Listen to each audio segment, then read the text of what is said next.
نگراں وزیر اطلاعات جان اچکزئی اور نگراں صوبائی وزیر فائنانس ریونیو امجد رشید کی جانب سے کوئٹہ پریس کلب میں پریس کانفرنس کی گئی۔ پریس کانفرنس میں نگراں وزیر اطلاعات کا کہنا تھا کہ حکومت بلوچستان نے لینڈ مافیا کے خلاف کارروائی شروع کر دی ہے۔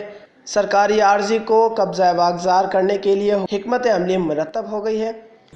بہت سے ایسے سرکاری عمارتیں ہیں جس پہ کسی بھی گورنمنٹ نے اس میں سیریس نہیں لیا، اور وہ بہت قیمتی زمینیں ہیں گورنمنٹ کی، ڈپارٹمنٹس کی، اور وہ پرائیویٹ انڈیویجولس کے ہاتھ میں ہے۔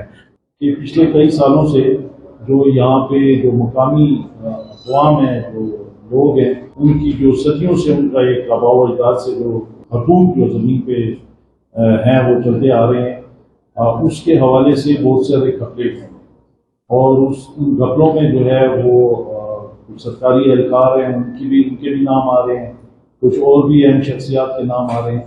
اس میں ابھی یہ ہمارے اشفاق صاحب ہیں جو ریونیو ڈپارٹمنٹ میں آئی ٹی سے ہیں، ان کو میں نے درخواست کی تھی ریونیو ڈپارٹمنٹ والوں کو کہ آپ اپلیکیشنز یا کمپلینس تو ہم لے رہے ہیں، لیکن ہم اس کو باقاعدہ ایک میکینزم کے ساتھ کیس ٹو کیس کے حوالے سے ہم اس کو ایڈریس کرنا چاہ رہے ہیں۔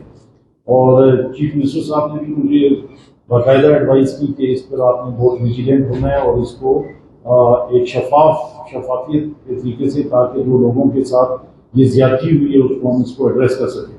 ان کا مزید کہنا تھا کہ وزیر اعلیٰ بلوچستان نے قبضہ مافیا کے خلاف کارروائیوں کے احکامات جاری کیے ہیں۔ شہریوں کے آباء و اجداد کی زمین پر قبضہ مافیا کی سرپرستی میں سیاسی شخصیات بھی ملوث ہیں۔ ان مافیا کے خلاف شکایات کے لیے کمپلین سینٹر بھی قائم کیے گئے ہیں۔ وش نیوز، کوئٹہ۔